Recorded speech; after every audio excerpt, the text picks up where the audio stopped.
Good morning everyone, स्वागत है आपका हमारे चैनल पे। और आज है 22 जनवरी और हम लोग जो यहाँ पे ना 21 जनवरी का न्यूज़पेपर को और 22 जनवरी का न्यूज़पेपर को, ठीक है, दोनों को यहाँ पर कवर करेंगे एक ही वीडियो में। ओके, तो आइए हम लोग स्टार्ट लेते हैं। थोड़ा सा पेन का कलर चेंज कर लेते हैं हम लोग, ब्लैक ठीक नहीं लग रहा है, ये ठीक है। ओके, और चलिए स्टार्ट लेते हैं। सबसे पहला देखिए, अभी जो है ना अमेरिका में फिर से जो है ना ट्रंप सरकार ने शपथ लिया। आपको पता ही है ना, ट्रंप सरकार पहले भी यहाँ पे राष्ट्रपति रह चुके हैं और इनका जो है दूसरा कार्यकाल स्टार्ट होगा।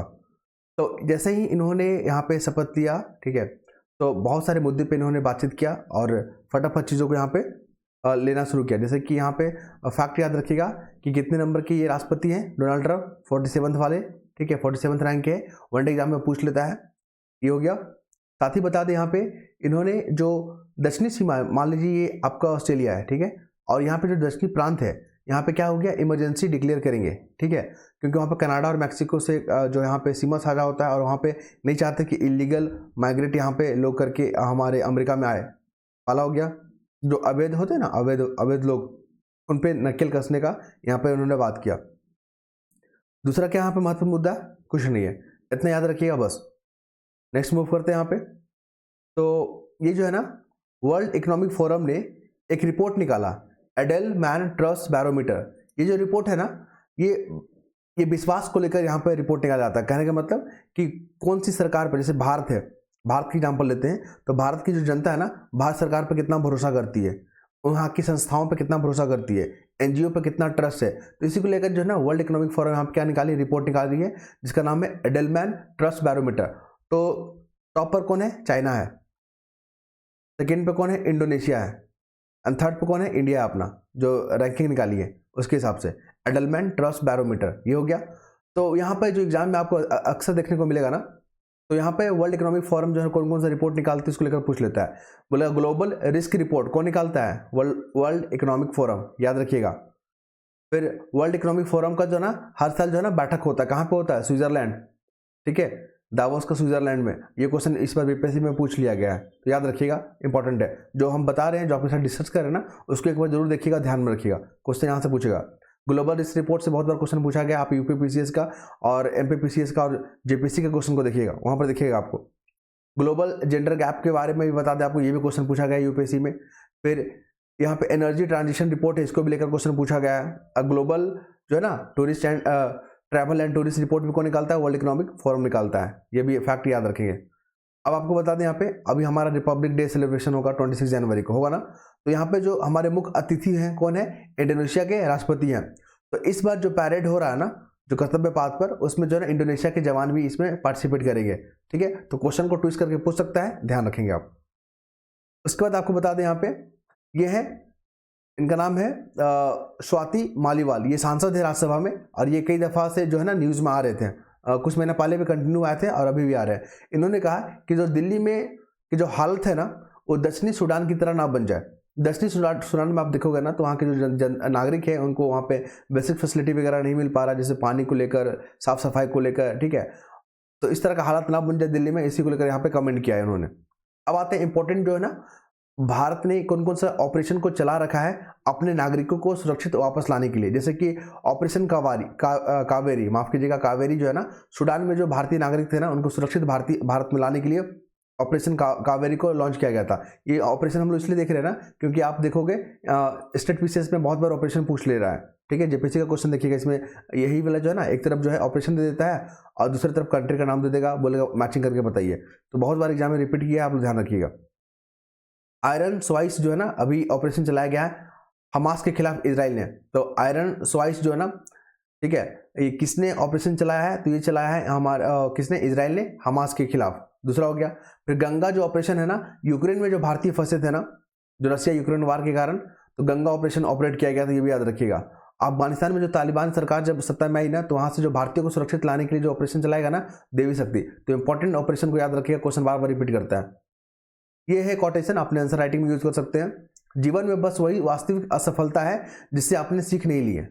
अगर मान लीजिए, अगर कोई असफलता पूछता है ना कि जीवन में आपकी असफलता क्या है, तो आपको यहाँ पे बताया गया है कि जिससे आपने कुछ सीखा नहीं है अभी तक, तो उसको असफलता बोलेंगे। नेक्स्ट मूव करें यहाँ पे, तो देखिए प्रयागराज में आपको पता कुंभ मेला का आयोजन हो रहा है, हर 12 साल में होता है। तो वहाँ पे एक जो है ना घटना घट गया। वहाँ पे देखोगे जो टेंट वाला एरिया था, वहाँ पे जहाँ पे साधु संत लोग वहाँ पे रह रहे थे, अपनी साधना कर रहे थे, वहाँ पे जो है ना अचानक जो आग लग गई, ठीक है। और वहाँ के थोड़ा सा अफरा तफरी का माहौल बन गया। हालांकि हमारे जो जवान थे, हमारी जो अग्नि से जुड़े जो कर्मियों थे जो आग को बुझाने के लिए थे, उन्होंने आग पे काबू कर लिया। लेकिन इससे क्या सबक मिलता है? देखिए उत्तर प्रदेश प्रयागराज में जो महाकुंभ का आयोजन किया जा रहा है ना, तो उसको अच्छे से संपादन करने के लिए क्या क्या चुनौती था। तो चुनौती की अगर बात करें, मेंस में आपसे पूछेगा, ठीक है। एक तो आपका यूपीपीसीएस में या यूपीएससी क्वेश्चन में आने की पूरी संभावना है महाकुंभ को लेकर। तो सबसे बड़ा जो है ना यहाँ प्रशासनिक में इसको आयोजन करवाने के लिए, सफलतापूर्वक आयोजन करवाने के लिए क्या चैलेंजेस रहा होगा यहाँ पे गवर्नमेंट के पास। तो हादसा के बिना संपन्न, मतलब बिना हादसा का यहाँ पे संपन्न करना, ये बहुत बड़ा चैलेंजेस है। लेकिन यहाँ पे हादसा घट गया, हालांकि इस पर काबू पाया गया है, याद रखिएगा। आपात स्थिति में भीड़ को कैसे कंट्रोल करेंगे या भीड़ को कैसे सुरक्षित यहाँ पे निकासी करेंगे, इसको लेकर भी, ठीक है, लापरवाही ना बरती जाए, ये भी बहुत बड़ा चुनौती था यहाँ पे। तो इसलिए तो यहाँ पे बहुत सारे जवानों को वहाँ पे क्या किया गया है, लगाया गया है, ताकि वहाँ पे लॉ एंड ऑर्डर को और सारी जो सुख सुविधाएं हैं, प्रशासनिक सुविधाएं, चाहे जनता को लेकर जितनी भी सुविधाएं, सब मुहैया कराई जाए। फिर यहाँ पे है 100% सुरक्षा को लेकर, ये भी बहुत बड़ा चैलेंजेस है कि यहाँ पे 100% जो है सुरक्षा रहे। आपने देखा होगा कि यहाँ पे यूट्यूब में बहुत सारे जो वहाँ पे लोकल जो वहाँ पे मीडिया वाले हैं, उन्होंने बताया कि यहाँ पे मोबाइल चोरी हो जा रहा है, ये हो जा रहा है, वो हो जा रहा है, ठीक है। तो उस स्थिति में वहाँ पे सुरक्षा को वहाँ पे सर्वोच्च प्राथमिकता दिया गया है। ध्यान रखेंगे आप, निगरानी को लेकर और बचाव को लेकर, ये तमाम मुद्दे पर जो है बहुत बड़ा चैलेंजेस है हमारे जो यूपी सरकार है उनके सामने। हालांकि उन्होंने बेहतर तरीके से यहाँ पे निपटान किया है। ओके, चलिए अब हम लोग आते हैं यहाँ पे शब्दों की दुनिया में। अभी आपने यहाँ पर जो है ना सोशल मीडिया के बारे में इस आर्टिकल में बात किया गया है। 21 तारीख का पेपर ये सोशल मीडिया के बारे में यहाँ पे बातचीत किया गया है, ठीक है। आपने इन्फ्लुएंसर का नाम सुना होगा, सुना है ना।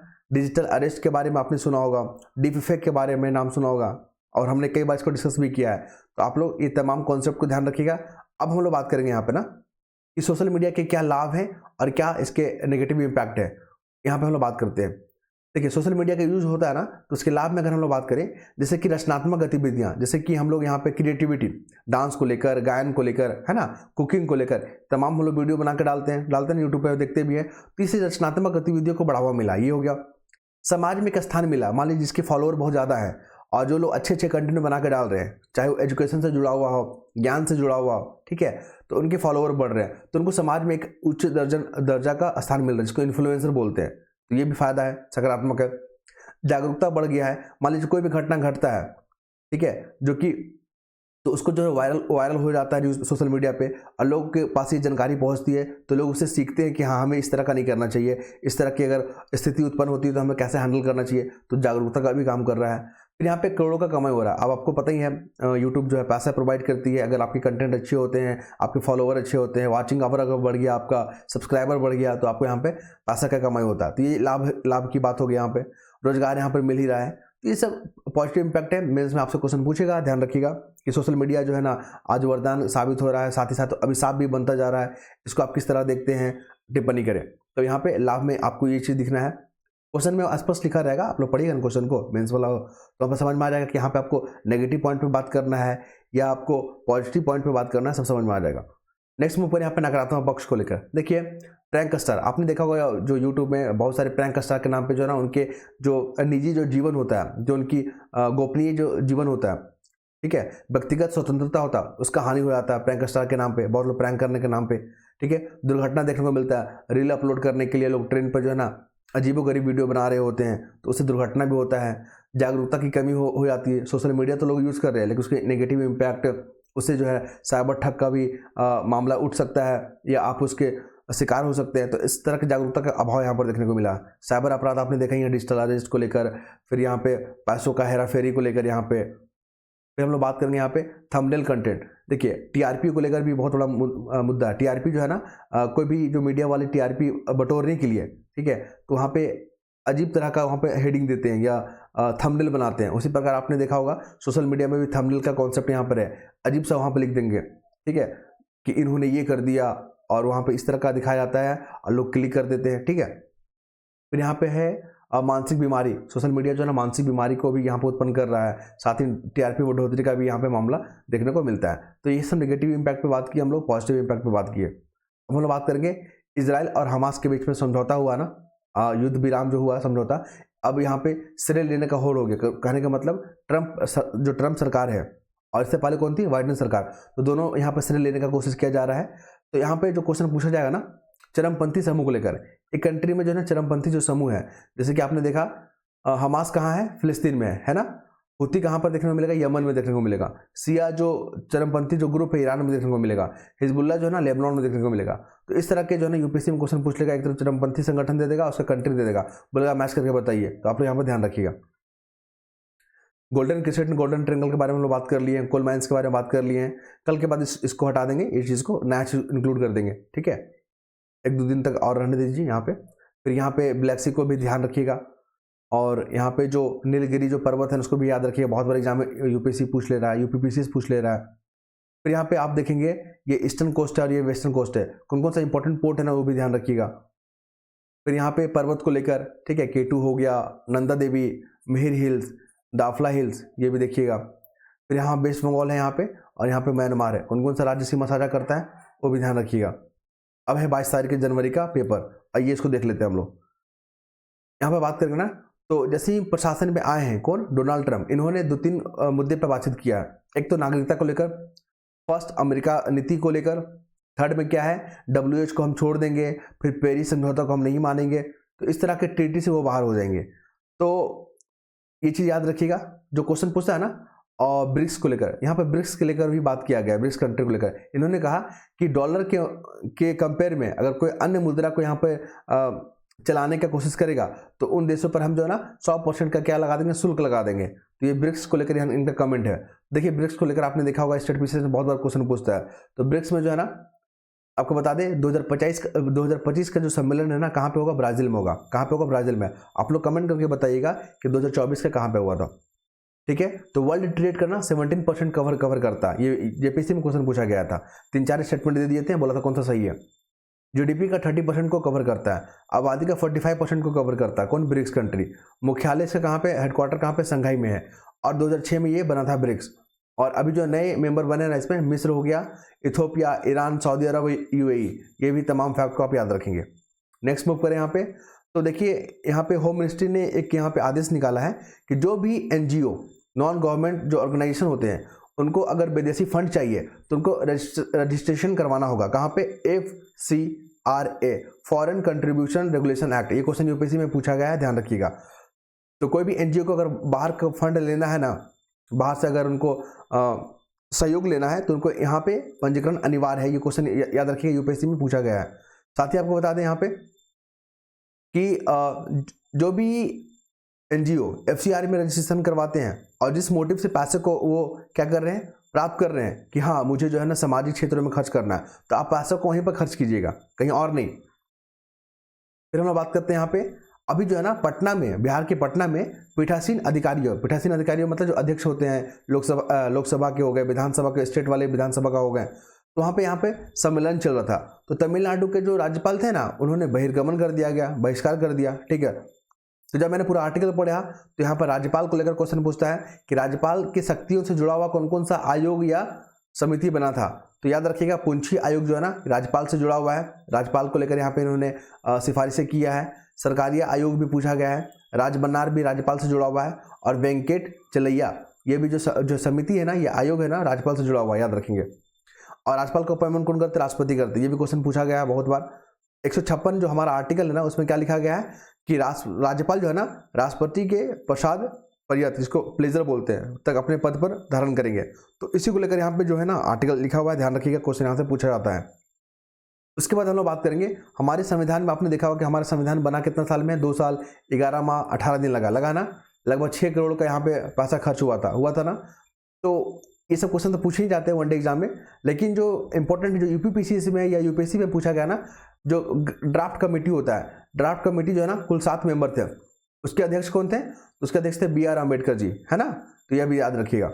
और जो 6 मेंबर थे, माधवराव हो गए, कृष्णाचार्य हो गए, KM मुंशी हो गए, सैयद मोहम्मद हो गए, गोपाल स्वामी हो गया, कृष्ण स्वामी हो गए, ये सब क्वेश्चन बीपीएससी में बहुत बार पूछा गया है, ध्यान रखेंगे, यहाँ पे लिखा हुआ है। उसके बाद आते हैं संस्कृति मंत्रालय ने कर्तव्य पथ पर ना पेश करेगा जयति जय ममा भारतम, एक प्रोग्राम यहाँ पे पेश किया जाएगा, इसमें 5000 कलाकार लोग पार्टिसिपेट करेंगे। ठीक है, क्वेश्चन जो है ना आपको बता दें, archaeological survey of India 21 ministry के तहत आता है, संस्कृति मंत्रालय के तहत यूपीएससी में 2 बार क्वेश्चन पूछा गया है ये वाला। और आपने देखा होगा कि हर जगह भी खुदाई चल रहा है, ठीक है, मंदिर निकल जा रहा है वहाँ पे, तो इसको लेकर संस्कृति मंत्रालय को लेकर या आर्कियोलॉजिकल सर्वे ऑफ इंडिया को लेकर क्वेश्चन यूपीएससी पूछने का संभावना है, ध्यान रखेंगे। साथ ही आपको बता दें यहाँ पे जो नृत्य है, जैसे कि बिजिया नृत्य बिहार में फेमस है ना, मयूर रास उत्तर प्रदेश में फेमस है, डांगी गुजरात में, फिर लंबाडी तेलंगाना में, और पुरुलिया पश्चिम बंगाल में। ये इंपॉर्टेंट है, कल्चर वाला में टॉपिक में पूछ लेगा आपसे, आर्ट एंड कल्चर वाला में, ठीक है, ये इंपॉर्टेंट फैक्ट है। उसके बाद है लोग स्वतंत्रता का बहुत कम उपयोग करते हैं। देखिए यहाँ पे बताया गया है कि जो फ्रीडम है, हमें जो स्वतंत्रता मिला है ना, उसका हम बहुत कम उपयोग करते हैं। क्यों? उदाहरण के लिए यहाँ पे एग्जाम्पल के माध्यम से समझाया गया है कि हम लोग चिंतन बहुत कम करते हैं और सिर्फ बोलने की स्वतंत्रता की मांग करते हैं हम लोग, कि हमको बोलने दिया जाए, मेरा राइट टू स्पीक है ना, लेकिन हम लोग चिंता नहीं करते हैं। तो ये बहुत बड़ा शब्द यहाँ पर लिखा गया है, आप लोग ध्यान रखेंगे इसको। उसके बाद यहाँ पे है ना, इस आर्टिकल में एडिटोरियल पेज में सौर ऊर्जा का इंपॉर्टेंस में बात किया गया। सौर ऊर्जा, ठीक है, सौर ऊर्जा हम लोग को क्यों चाहिए, भारत में सौर ऊर्जा की क्या संभावना है, अभी विश्व में कौन सा जो तमाम देश जो सौर ऊर्जा को लेकर बेहतर कार्य कर रहे हैं, भारत के सामने क्या चैलेंजेस है सौर ऊर्जा को अपनाने में, और भारत जो है ना सौर ऊर्जा की नीति की तरफ क्यों आगे बढ़ रहा है। तो इस तमाम फैक्ट पे, ये तमाम क्वेश्चन पे यहाँ पे आपको जवाब मिलेगा। आपको बता दें, देखिए जीवाश्म ईंधन जो होता है फॉसिल फ्यूल होता है, अगर हम उसका यूज करेंगे ना तो हमें 2-3 तरह से वहाँ नेगेटिव इम्पैक्ट पड़ता है। एक तो वहाँ से पॉल्यूशन होगा, ठीक है, हमारा एयर पॉल्यूशन हो जाएगा, हमारा जो रिसोर्स है वो खत्म हो जाएगा फॉसिल फ्यूल का, क्योंकि फॉसिल फ्यूल क्या होता है, लिमिटेड होता है, उसके बनने में जो लाखों वर्ष लगेंगे। ठीक, तो देखिए मैंने पूरा आर्टिकल को पढ़ा ना, तो 4 मुद्दे पे यहाँ पे बात किया जा रहा है। क्या क्या चैलेंजेस है सौर ऊर्जा को अपनाने में, हमारे पास क्या चैलेंजेस है, या भारत को क्या चुनौती पेश करना पड़ रहा है, मतलब किस तरह के चुनौती को फेस करना पड़ रहा है। तो देखिए लागत को लेकर, जो भी टेक्नोलॉजी है ना सौर ऊर्जा को अपनाने को लेकर, या जो सामग्री है हमें अन्य देशों पर निर्भर रहना पड़ रहा है, उससे क्या हो रहा है, लागत बढ़ जा रहा है। फिर जो भंडारण क्षमता, जो बैटरी होता है ना, जो बैटरी होता है उसमें तो सीमित ही ऊर्जा होता है, तो बैटरी के आधार पे हम लोग कहाँ तक जा सकते हैं, 200 किलोमीटर 300 किलोमीटर जा सकते हैं, तो ये भी हमारे पास बहुत बड़ा चैलेंजेस है। चार्जिंग पॉइंट नहीं है, चार्जिंग पॉइंट देखेंगे अगर शहरों में अगर हम लोग बात छोड़ दें तो टियर 2 टियर 3 जो सिटी है ना, वहाँ पे आपको चार्जिंग पॉइंट नहीं देखने को मिलेगा, तो ये बहुत बड़े चैलेंजेस है।